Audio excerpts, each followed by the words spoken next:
Hi, folks.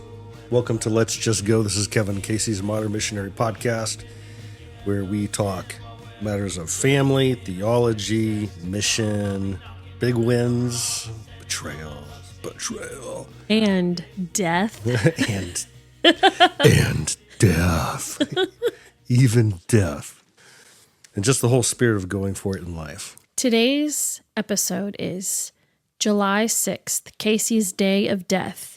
Part 1, because we cannot fit all of this in just one episode. In the past, we've called this Casey's Leukemia journey. And so in doing this, we decided that we were going to break it up into 3 different parts. I feel like if we tried to do it all in one episode, we couldn't focus on certain aspects of it that are really important. So it's good to do it this way. So I've got 3 titles for the 3 different parts. And this first one being like what you said, July 6th, Casey's Day of Death, covering the nature of the journey underway. And the second one is Miracle Community from Our Disaster. And just all that, our dilemma and our disaster that we went through, how from it was actually sparked a miraculous length of community. And then the third one is titled Rainbow Level Winning.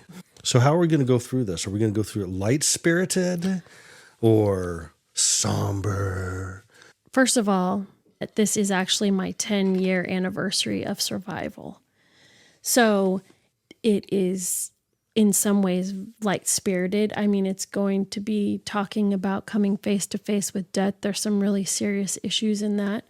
There are things that, personally we were dealing with and all that. That's serious. But I feel like the fact that I'm still alive 10 years later, that it needs some lightheartedness too, because it is a miracle and I accept it. And I have been blessed by that. And I think to put a doom and gloom spin on it actually does not do the gift that God gave me justice. It's hard for me to actually think of it as a doom and gloom. When we were going to have just one episode, maybe a long one, then splice it, I was, my title for it was A Year Filled with Lifetime. It was the most potent, active, filled with life. Yes. I don't feel like there's not a year of my entire life that was filled with more life than 2015, like positive life. Also negative stuff, but as far as if you calculated the positive, there was more in that year than any other of my life. When I think about it, it wasn't just about me having cancer. Life came from all of that, plus our family and our community. That was a miracle too that I wasn't expecting. When you have something like this happen, then a lot of times people are going to organize their life and they're going to be like, I got to withdraw from everything and I've got to handle this. And that is not how we did it. We sometimes much to my chagrin at the beginning. Right. We did more. Yeah. It was like, well, let's just fill everything. Is it in Talladega Nights where they're going around the race strip and there's a crash and there's like fire and smoke and they can't see. And it's like, do I brake? Do I get off of the race strip? And someone's like, punch it. And the driver decides, I can't see what's there. We either peel off and stop, hit the brakes, or just go through it. We're going to blast through it. And he goes, punch. He blasts right into the unknown. And that's what we did. Yeah, definitely. That's a good way we really did to put it. And so this is not just a story of feelings and emotions and reflections. And there are stories. Like there were things we went and did. Right. And other people went and did, and stuff that got started that we got to engage. Yeah, definitely. And it's good. It's all good. So July 6th, Casey's Day of Death. What do you remember? I remember having a feeling that day before we went into the hospital of wanting to utterly and totally give up. And I never had that feeling before. I didn't want to eat. I didn't want to drink. I just really wanted to lay my head down on the bed and curl up in a ball. And that was concerning to me, was that feeling of utter, like I felt helpless and I felt like I was done, really. And it didn't have like a source to it. It was just this overall sense of, I shall now just be done and die. Like your right hip wasn't in pain. No. And it was like, I can't handle this pain, I want to die. No. It was just this overall life and its energy are over. Yes, yeah, that is a good way to put it. It felt like my life energy was depleting very quickly. It was vague because I wasn't in pain, actually. I wasn't in pain. My heart rate was beating very fast. I could feel it in my chest. My head could feel that. But overall, as far as pain was concerned, I wasn't feeling any pain whatsoever. So it wasn't like I had something specific. There wasn't like a medical emergency at that point going on, you know? I mean, there was, but it didn't feel like didn't feel like it, yeah. And knowing what it is now too, just Like looking back. extreme fatigue and then fatigue of the fatigue. Like I've been fatigued for so long. Now I'm fatigued of being fatigued. Yeah. And so all these engines running a million miles an hour, you can handle it, but you're mentally just exhausted. Yes. The reason why I wasn't like, I got to go to the hospital right now is one, because I did have an appointment like 5 days later. And I thought that I could just muscle it out until that appointment came. So I wasn't like, oh my gosh, I got to go to the hospital. Well, I wasn't up until then, but I think this was the crack. And one of the things I remember feeling is when we did go into the emergency room, I felt so much relief that I did not have to do anything anymore. So I, start off that day feeling this kind of hopelessness, and I had 2 friends come over and visit, and they came together, and we were having conversation, but when they first walked in the room, I saw them see me, and I could see concern on them, although they played it off. Like, they asked me how I was doing and all of that, but there was like this moment where I could see that they were super concerned. You had been kind of encouraging me to go to the doctor, and I've been resisting that because I was just waiting. And when I saw that, it was like it flipped a switch that, oh, I think that there is something to Kevin seeing me need to go to the doctor. And so after they left, I came to you and I was like, okay, I'm ready. I need to go into the doctor. I didn't feel still like it was an emergency, but I felt that you had 2 and 3 witnesses. Yeah, that was like, mine. It was concerning enough for them to actually play off like how bad I looked or how bad they sensed that it was, that I perceived that. And so it was like, okay, I think that I need to go in to the doctor. Yeah. This has been a sensitive part of the story. Yeah. of ours, because here's your husband. Isn't he taking care of you? They were like, Kev, she needs to go to the emergency room. And they kind of communicated it like I didn't know that, and that I hadn't tried, and why was I keeping you from going to the emergency room? And I know that that's not as important as the fact that you need to go to the emergency room, so just brush it off. But that came with months of baggage between the 2 of us. Yes. And so it in that moment, I had to shake that offense off. But listening to you talk about the appointment that's coming up, it wasn't just any appointment. You had taken blood before. And so that was an appointment that was going to have blood results for how you've been feeling. And you were looking to it. All your answers are going to be, given at once. And so but that day you're suspending still everything until you go to the appointment that's coming up. But then you see the 2 or 3 witnesses and, compel you to go. And it's like, okay, yeah, now go. That was actually shocking to me, was when I went to my primary care doctor and they had taken some blood and it was concerning. And they told me that I couldn't get into the oncologist for 2 weeks. But my primary care doctor couldn't officially diagnose me, but she gave me a pretty good indication of what I was looking at. But the reason why I had to wait, because the oncologist, which is who I had an appointment with, they were the ones who were going to do the blood and a bone marrow biopsy and officially diagnose. So you have to be officially diagnosed, of course, before you can be treated. So that I was in the queue. I was in the process of that happening, but I couldn't wait it out. I don't think that we thought that that's what the answer of things was.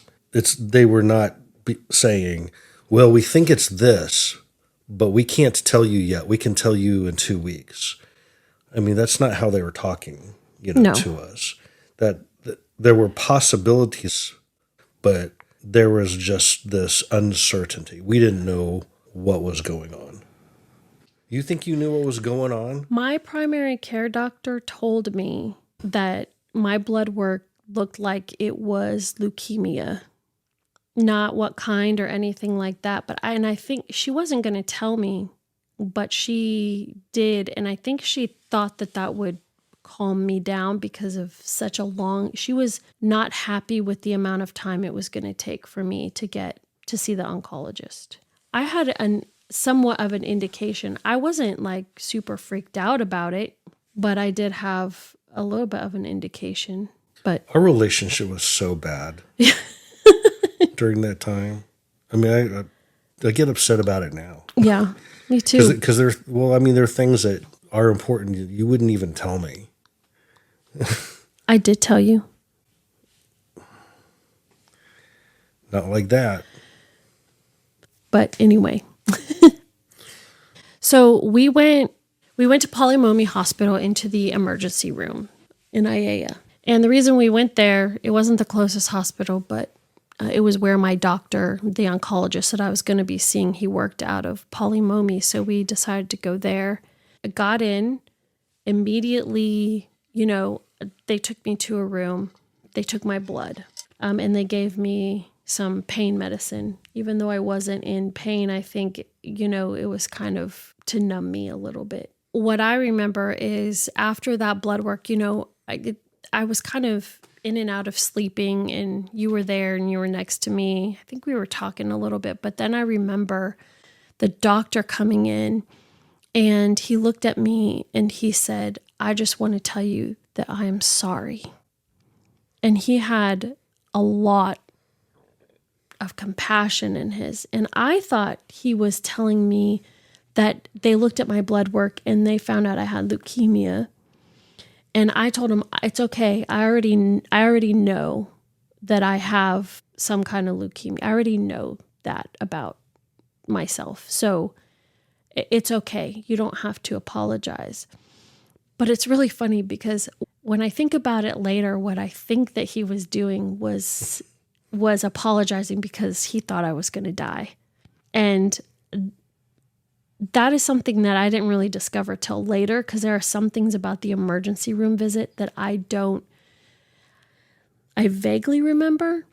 I remember having feelings, but I don't remember exactly what was going on. But for me, that's super vivid, especially remembering back, because you and I were having a conversation once and it dawned on me. I was like, oh my gosh, I think he was trying to tell me that I was possibly going to die. He really tried. He had a lot of compassion and empathy.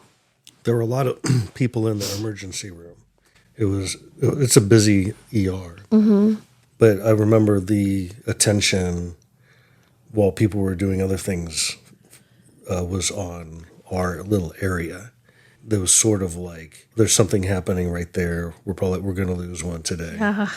They were so nice. Like, I just think back about it now, and, they were all just trying to make you and I as comfortable as possible because of that.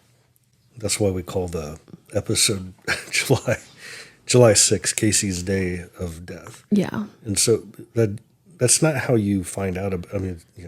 You're behind a desk and you go to your follow-up appointment and they say, we're sorry we break it to you, but you have leukemia or you have cancer and this is what we're looking at, and here's a strategy we might do, and that's not what our visit turned into.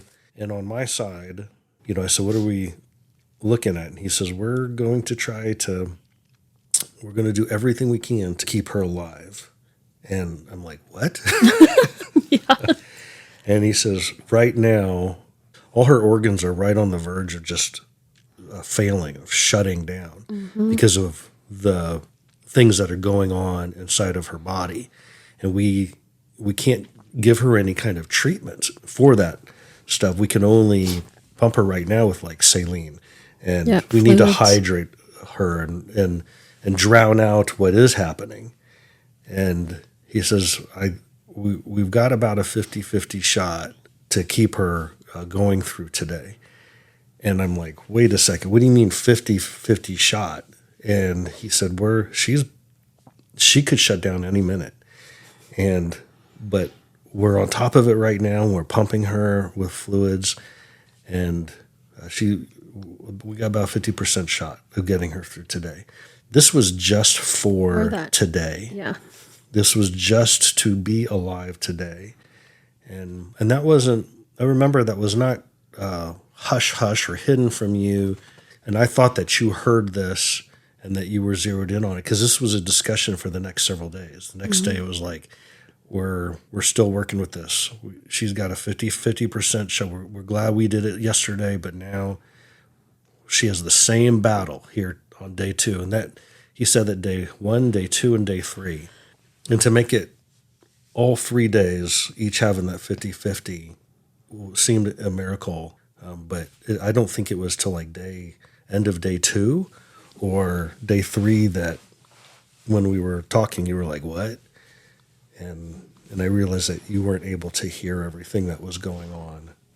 There was a conversation that you had with the doctor. I know after that then is when we started to call our family, at least, our parents is who we called, to kind of tell them what was going on.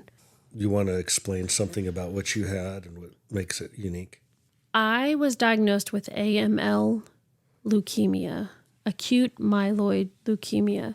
It is an aggressive form of leukemia. It's acute. Right. Because there's also the chronic, which is longer lasting. But acute is what happens sometimes when you have acute is that your body goes through what's called a blast crisis. And so my body was overproducing immature white blood cells. Mm-hmm. And what happens with that then? In blast mode. Yeah. It's like boom, boom, boom. It just kind of kicked into blast mode. They were like growing exponentially like baby rabbits. Baby rabbits, and also, they were replacing the good white blood cells. So then as there becomes fewer and fewer, it's harder for your good blood cells to get to where they need to go to. You said it was replacing them. They just become so many. And they can't do anything. Mm-hmm. Those white blood cells can't do anything. They're immature. And so they crowd out the space and the existence of what's supposed to be there. Yeah. To me, that's a picture of the fatigue that you were talking about. All your body parts are doing what they ought to be doing there, getting the white blood cells to them. It's just like running this, getting nothing, having no effect, and never turning off. Does that kind of fit the feeling? Yeah. Yeah. And I think, my heart rate was just pumping all the time. And I think that's just, things start to work harder in order to work properly. And I think that's kind of what was going on when they took my blood and everything. I was anemic, and, there are some other things besides my organs shutting down that kind of led to all that. You want to mention any of the statistics or numbers? I think you should, because you did a lot more research about it. I actually, later on when I was in the hospital, one of my hospitalists, he told me, he's like, I wish that every person who came in and had someone going through this had the curiosity of your husband. He could not believe after giving you, because he's the one that, remember, they printed out a huge, like, all the documents. They're like, you're not going to understand this, but you took it and then you came back and you actually had questions about it. And that was like, I think that blew that doctor's mind. But anyway. Yeah, the AML. So that's a type of leukemia, acute, and I think yours was like M5A, which is, more specificity. And some of that didn't come back till later also, because it takes a longer time to get all the way down to all the DNA and genetics of all of that. Yeah, that was really cool. Of things. Yeah. But basically, if you look it up, they have a survival rate, that's like 24% are still alive after X amount of years. And, we're not interested in the survival rate. Yeah. What's the cure rate? And the cure rate for this, that you would be cured, is 4%. That is very low. So you're basically looking at death. If they can get you through the 50% today and 50% tomorrow, if they can survive the emergency right now and we can get into full treatment, your cure rate is 4%. Yeah. And so this was very dire. The picture is you're going to die. Statistically. Yeah. But there were other plans underway. There were definitely other plans underway. One of the big things I remember is, when we called our parents, we belonged to a military community our whole lives. And not only that, but our parents were very involved in ministry. We were involved in ministry. I really think that prayer, especially starting at this point, became the thing in that moment that saved my life. I truly believe that I was headed to die. Like, I was supposed to die. I was headed to death. Some people be like, well, you didn't die, so you weren't supposed to die. But I think that was where I was headed. And the prayers of the people are what saved my life. We called our parents. One of the really cool things I remember is you were talking to your mom, and I could hear her on the phone saying, let me talk to Casey. I want to talk to Casey. And so you handed me the phone, and I was like, hello? And she was like, Casey girl. That's how she addressed me. Casey girl. All I need to know is, are you going to fight? And I mean, my reaction was like, well, yes, of course I'm going to fight. And she was like, okay, that's all I needed to know. And so then I gave the phone back to you, and then there was more discussion, and then hang up prayers, boom, everywhere, like spread out. Facebook messages, phone calls, text messages, exponential. Like, just like my immature white blood cells were exponentially like growing, producing. We replaced them. Right. We replaced them with prayer. with prayer cells. Yes. The prayer cells just exponentially grew. When I look back, though, I think that moment, that it caught me off guard just a little bit, because I, at that point, saw myself as a victim of something. Like, not like, of having this affliction, of being under the thumb of something. And that question from your mom was so super important, because I feel like that was the moment when God entered the picture. At that point, I had not really even, I was more concerned about my plight, my suffering, how how I was feeling, how I couldn't do anything, how I whatever. And then it was like this reminder, oh my gosh, God can do it. Like it was like a jolt to me. And I think at that point, just by expressing that, that is what ended up being was, yes, I'm going to fight. I didn't know what that looked like or anything. But just expressing those words was a declaration of the fight. I remember that. I remember that you didn't just answer her question, yes, I'm going to fight.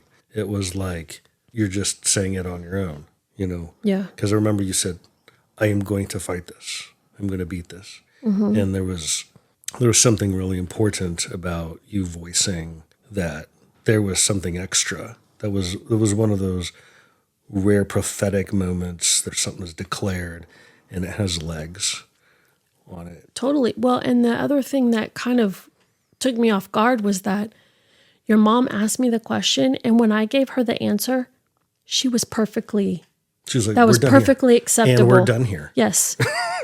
Okay. That's all I needed to know. That's And right. I was like, wow, that was weird, but then, and then I think she was ready to get to business, actually. I think that I was ready to everyone was ready to get to business of prayer and whatever else that meant.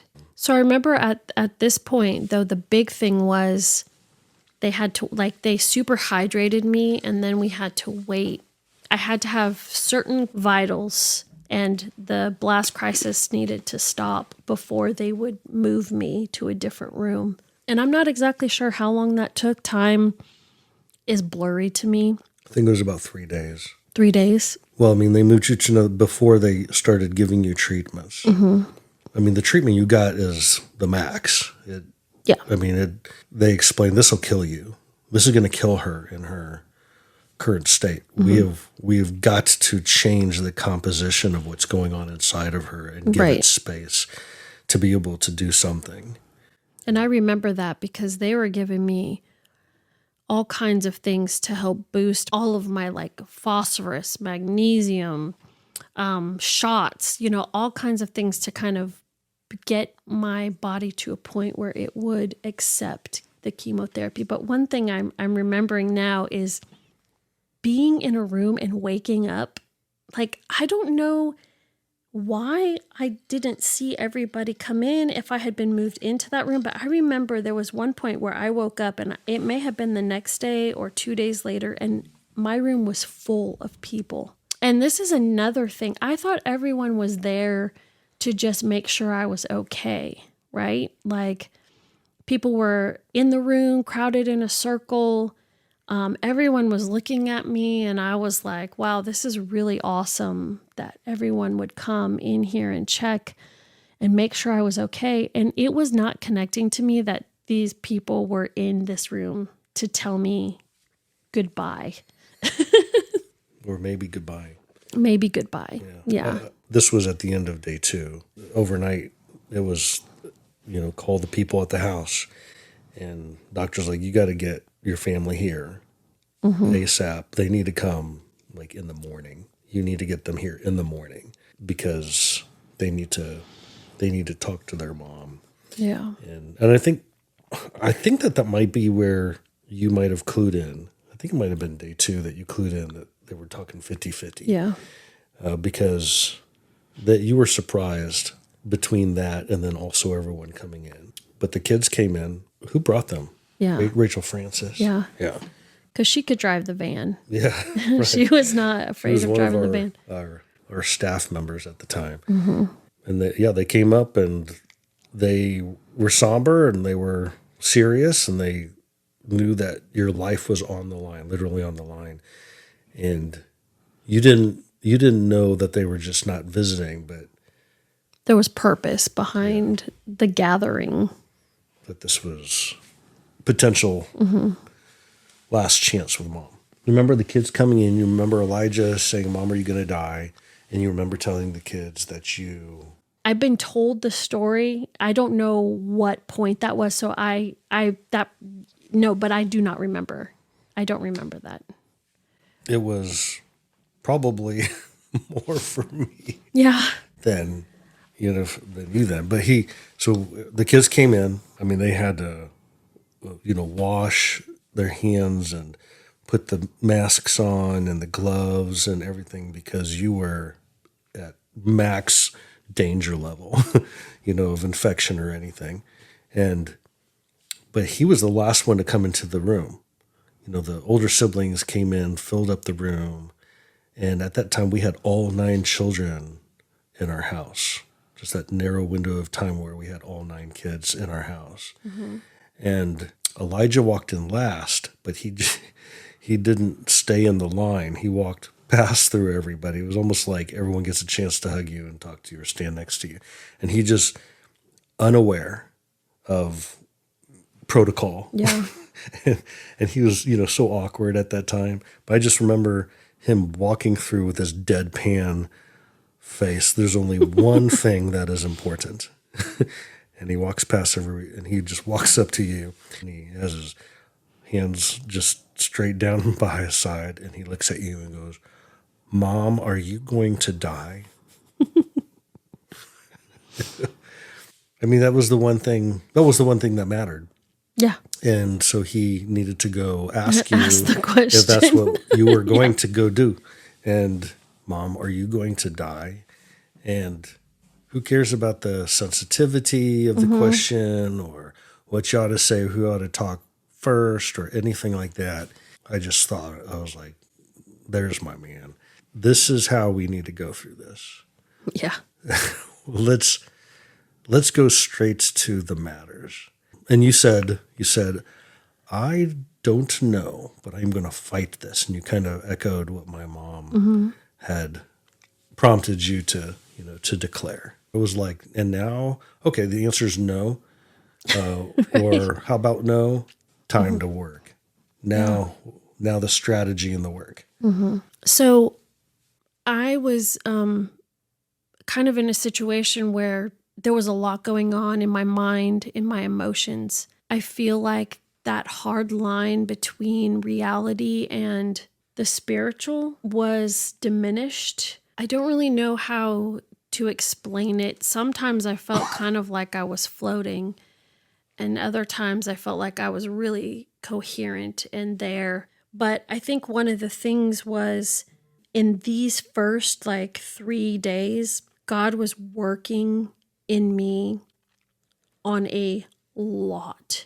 But one of the things that I was so convicted, adamant, it was a part of my very soul, was what I needed to do was I needed to make sure that all of my kids, each one of them, so there was no question in their mind that I loved them. And I loved who they were. I loved what they do. I love how God made them. I loved every part of them. And I was overwhelmed with this sense. It was my responsibility that they had no question if I died where I stood with them. There was a time where you brought all the kids to visit, and I remember I took time talking to them about who they were, what I loved about them. But another thing that I was super convicted about, it's not conviction, no, I felt responsible for, was their taking what was going on and using it for what God was intending it for, and that was not for them to take it and use it, to internalize it so much that it kept them from doing anything. I think what I really wanted to tell them was that if God had prepared me and you for this journey, that all the way from the beginning, God knew that they were a part of it, and He had prepared them for it. And so whether I lived or died, this was going to be a piece of who they were forever. And they were not allowed to squander that or take it and use it selfishly in a way that kept them from experiencing life. taking it and using it in a way that kept them sad to keep them from doing things.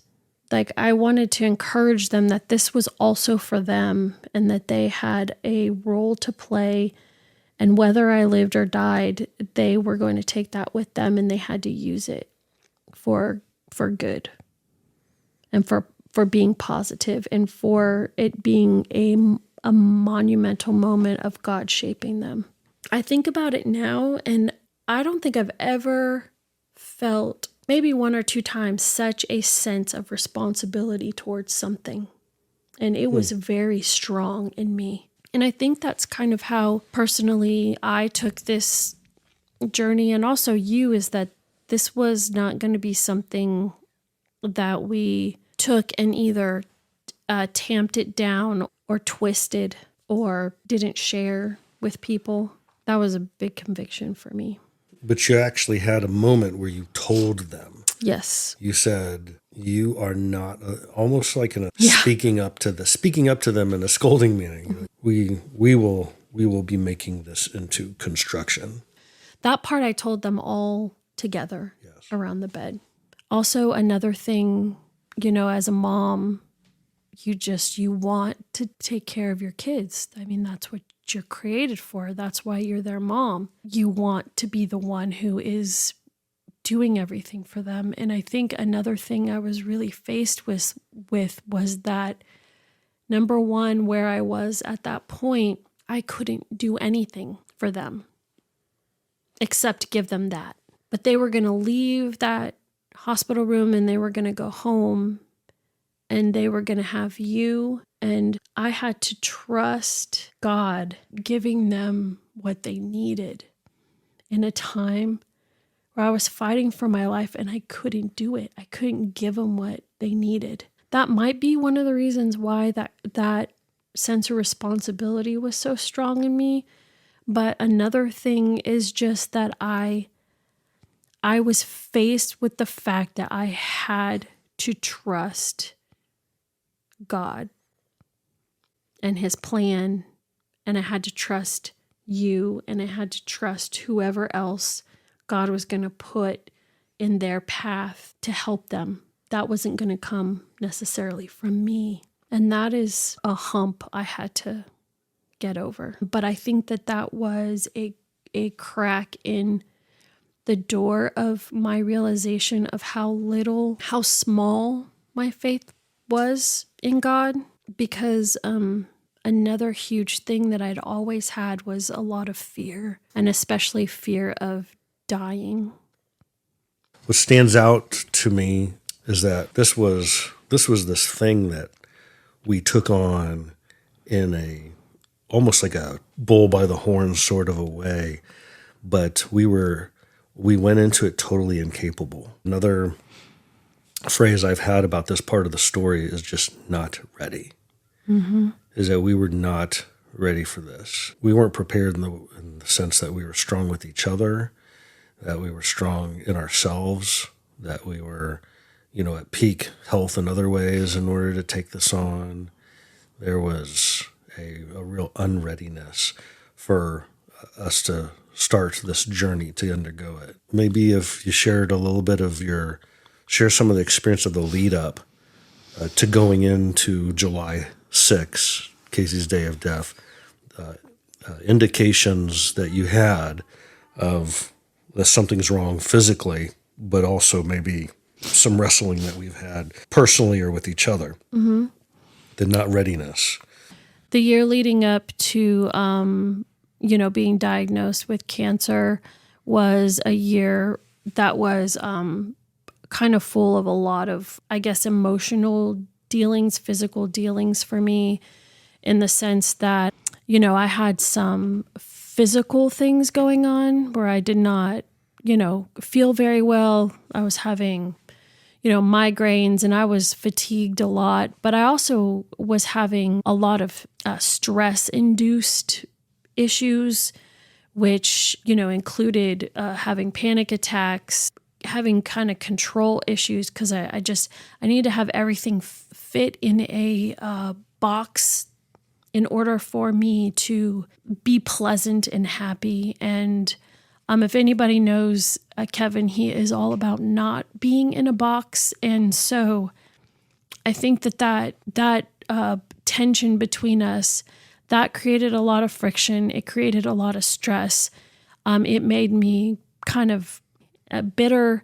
But also I was seeing a counselor because I knew that the way that I was really behaving, like, I'm a person who really takes a lot of stock in the holistic health of something, and to know that there needs to be, there's usually a spiritual component and a health component, physical, whatever it is.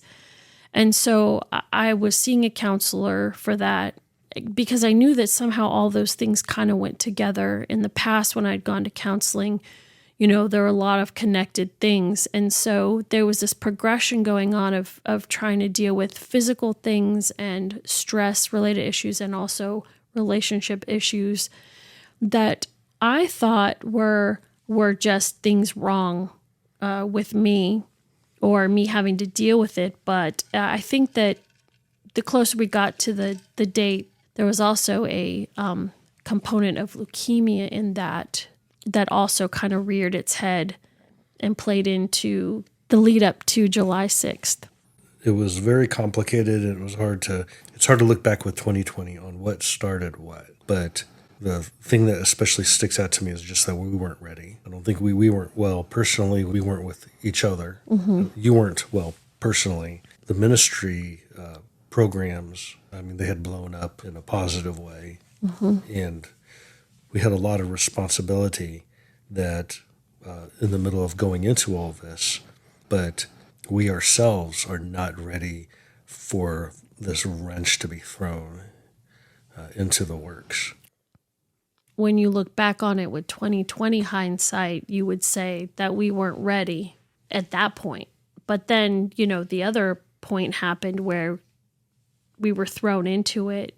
And I feel like that was, sometimes you just need like a good shake, or there's nothing like a life altering thing that happens that gives you clarity. It makes you flip the switch, and all of those things that don't matter just kind of, they stop existing, at least for a little while, or you can cut that out, or you just get, I think for me, I just got super clarity on what was important. And because my life was at stake, I was only going to deal with the things that were of realness and that were important.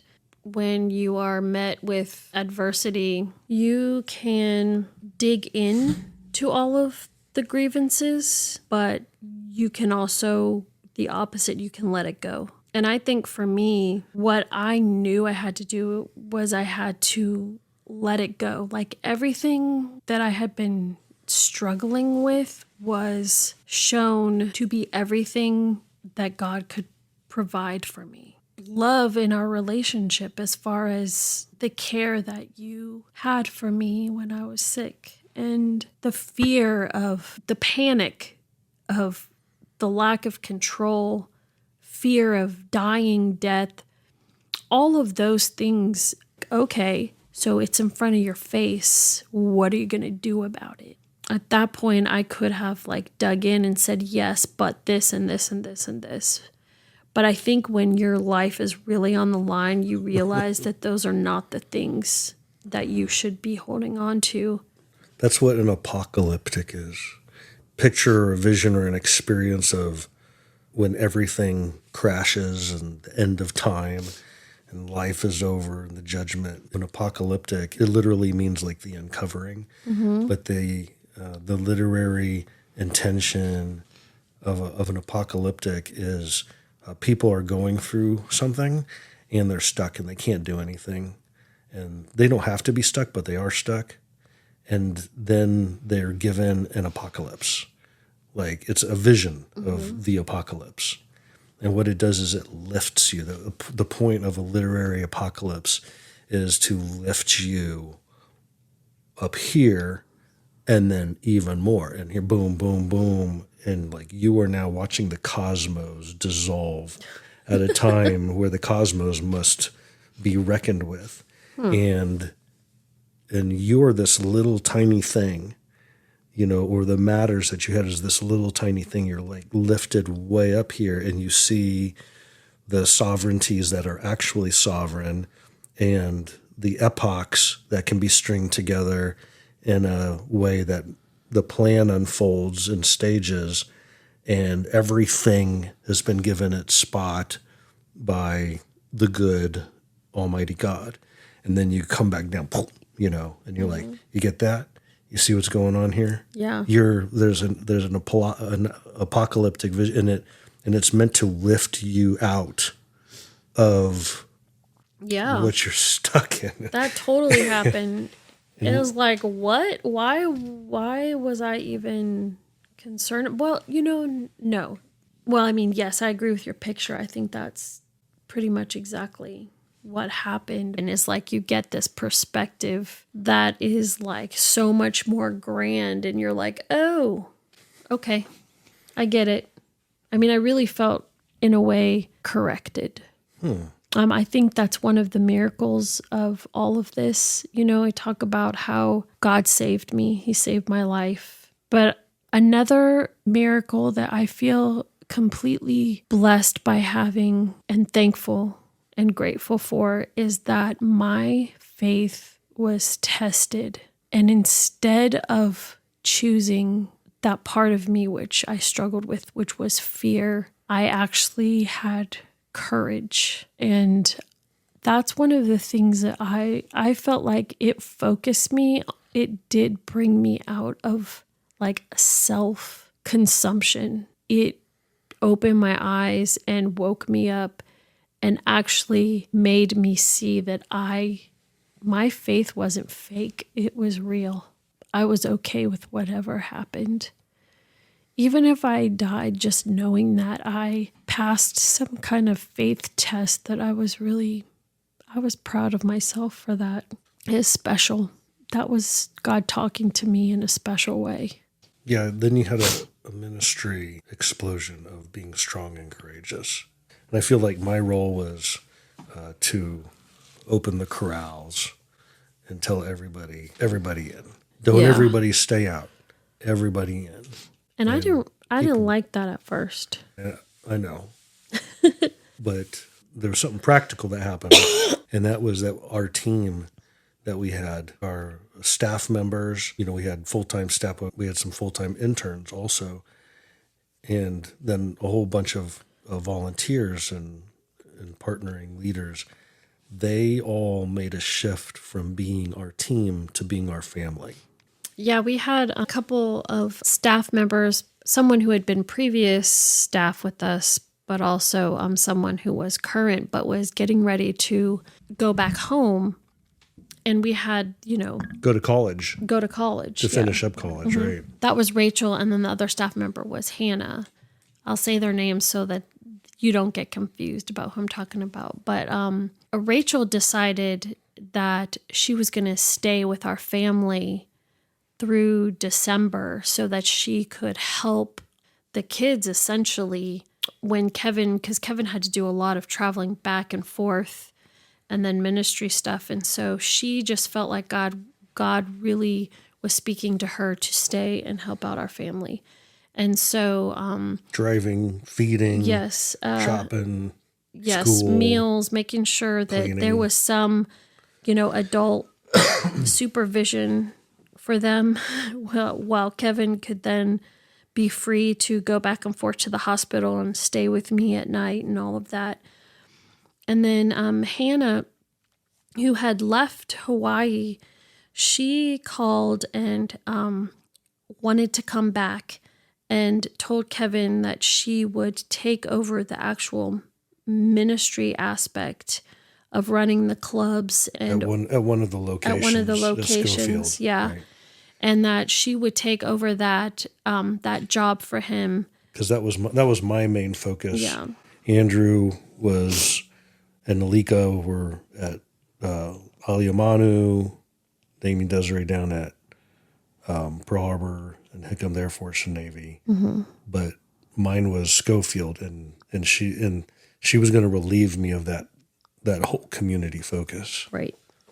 So then Kevin would be free to still do ministry stuff, especially administrative meetings, things like that. But then he would have freedom to be with me whenever, I needed to have him. And pretty much he stayed the night with me every night. So that ended up being a huge help to have these two young ladies who just felt God speaking to them about how to help our family out, and then actually putting action to it and coming.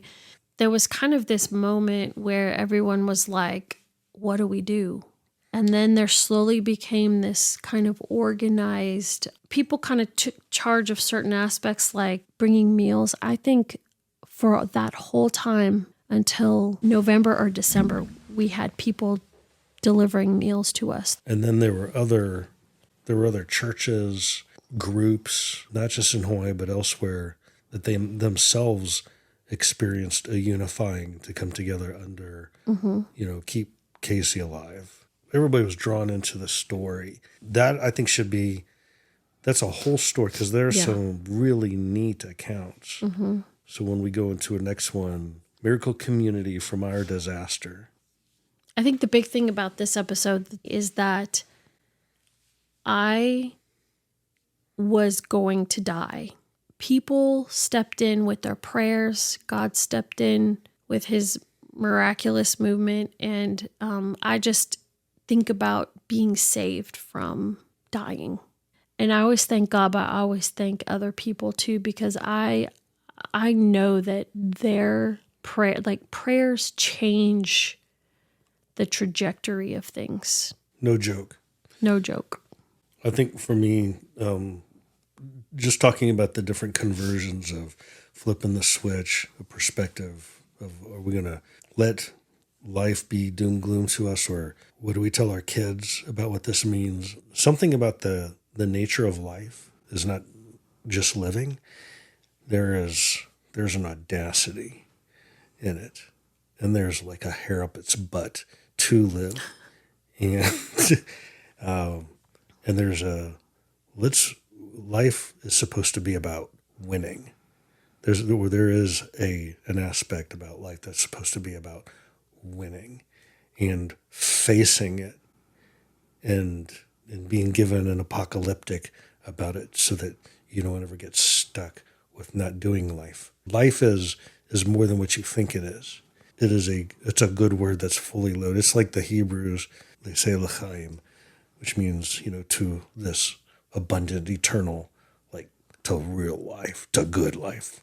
This was about getting a stronger picture of what God's kind of life, or the life that humans were supposed to experience and to do. It's about getting a better picture and sense of all that.